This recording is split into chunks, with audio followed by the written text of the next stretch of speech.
हाल ही में सिंगरौली मध्य प्रदेश में अडानी के कोल माइनिंग प्रोजेक्ट के लिए लाखों पेड़ काटे गए और अब इनकी नजर देश के सबसे प्राचीनतम पर्वत अरावली पर है, जो लगभग 800 किलोमीटर तक फैला है। इस वीडियो में अंत तक बने रहिए। हम बात करेंगे कि क्या चंद उद्योगपतियों को फायदा पहुंचाने के लिए पहाड़ों की नई परिभाषा को मंजूरी दी गई है। साथ ही हम लोग ये भी समझेंगे कि अगर अरावली कमजोर हुई तो इसका भविष्य में क्या प्रभाव पड़ेगा। मैं आकृति और आप देख रहे हैं MNT न्यूज नेटवर्क। 20 नवंबर 2025 को सुप्रीम कोर्ट का एक फैसला आता है। इस फैसले में पहाड़ों की नई परिभाषा को मंजूरी दी गई है। नई परिभाषा के मुताबिक अरावली के आसपास की जमीन से 100 मीटर या उससे अधिक ऊंचाई वाली भू आकृति को ही अरावली पहाड़ी माना जाएगा। सुप्रीम कोर्ट ने साफ किया है कि 2.5 अरब साल पुरानी दुनिया की सबसे पुरानी पर्वत श्रृंखलाओं में से एक अरावली क्षेत्र में 100 मीटर से नीचे की पहाड़ियों को अपने आप जंगल नहीं माना जाएगा। मतलब यह कि सिर्फ इस आधार पर कि कोई पहाड़ी अरावली में है उसे वन भूमि घोषित नहीं किया जा सकता।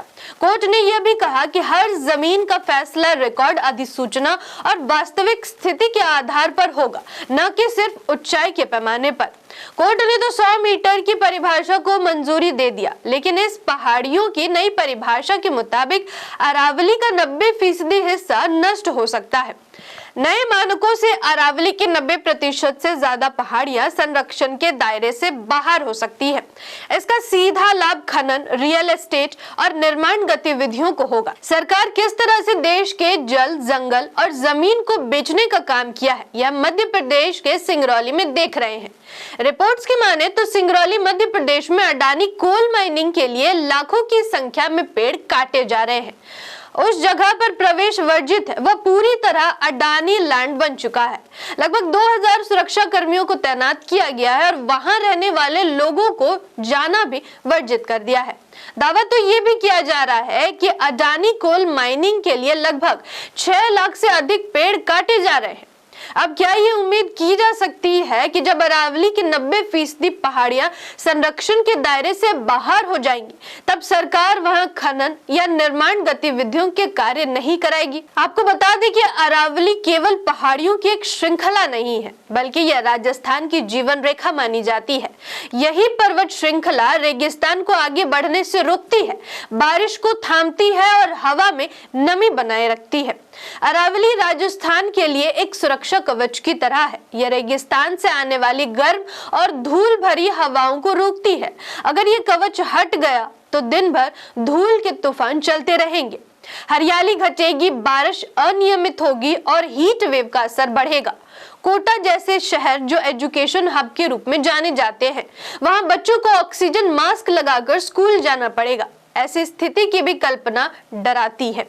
ये केवल पर्यावरण की नहीं बल्कि आने वाली पीढ़ियों के भविष्य की चिंता है। जहां एक तरफ भारत विकास के नाम पर लगातार जल, जंगल और जमीन का सौदा कर रही है, वहीं दूसरी तरफ भारत के पड़ोसी देश भूटान दुनिया का एकमात्र कार्बन नेगेटिव देश है।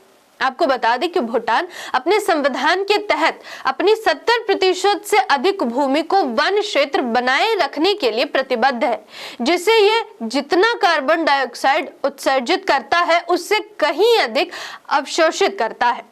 भूटान के अलावा नॉर्वे, कोस्टा रिका और स्विट्जरलैंड जैसे देशों में भी वनों की कटाई रोकने और प्राकृतिक संरक्षण के लिए कड़े कानून हैं। यहाँ तक कि नॉर्वे दुनिया का पहला देश है जिसने वनों की कटाई पर पूरी तरह प्रतिबंध लगाने की घोषणा की है।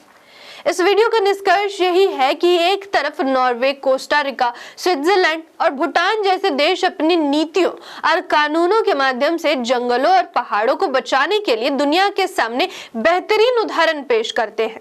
जहां सरकारों की प्राथमिकता प्राकृतिक संरक्षण को सर्वोच्च रखा जाता है, वहीं भारत में पहाड़ियों की परिभाषा बदलकर अरावली के 90% हिस्सों को संरक्षण के दायरे से बाहर किया जा रहा है। आपको यह विश्लेषण कैसा लगा, हमें कमेंट बॉक्स में जरूर बताइएगा। धन्यवाद। जय संविधान, जय लोकतंत्र। MNT न्यूज नेटवर्क को सब्सक्राइब करें, लाइक और फॉलो करना ना भूलें। साथ ही बेल आइकॉन दबाकर जन जागृति की मुहिम में जुड़े रहें।